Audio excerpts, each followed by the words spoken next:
The schools collapsed after a rainstorm that hit the area.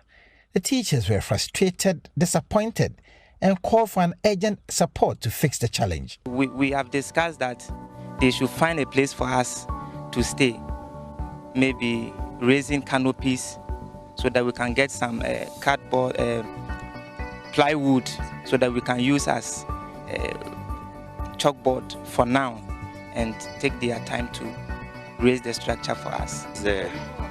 I'm appealing to the general public, institutions and corporate bodies that can help the children of Strafa DA to have a conducive environment to learn, so that tomorrow they will also take up the leadership mantle. After a Joy News report, the Ministry of Local Government intervened, but the situation is yet to return to normal because it will take a while for the structures to be rebuilt. At the district educational deba at Abura Asebu Kwamankese, the capital of the district, the paramount chief of the area, Oketechi Amenfi VII, made an urgent appeal to community folk to rise up to the occasion to help fix the challenge. Very unfortunate situation. This is a natural disaster, so we can't do anything about it. What we need to do as communities to take charge of the schools and try to rehabilitate them, because we cannot wait for the government to come. A government can't go to all the communities. We are on the ground, so we should contribute to rebuild the schools, so to speak, so that the children can have a place to study.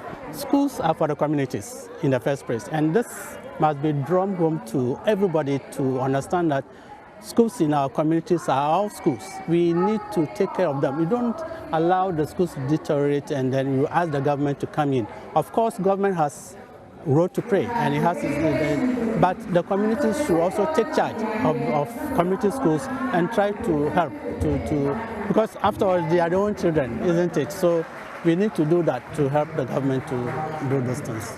A professor of physics at the University of Ghana, Professor Nanama Brown Kluche, indicated the district required support to enable them meet the educational outcomes. She appealed for government support.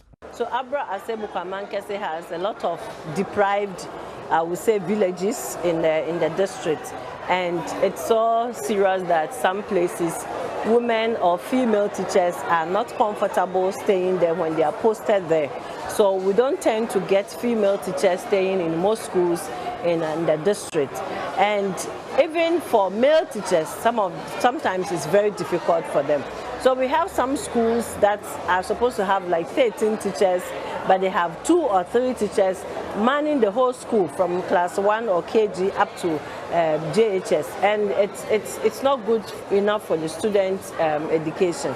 So we appeal to government to look into it, post teachers to Abura Asebu Kwamankese. We appeal to philanthropists to help us build classroom blocks. The educational deba had parents, students, the assembly, traditional authorities and others coming together to think about the educational ecosystem of the Abura Asebu Kwamankese area. Reporting for Joy News, Richard Kwejenyako, Cape Coast.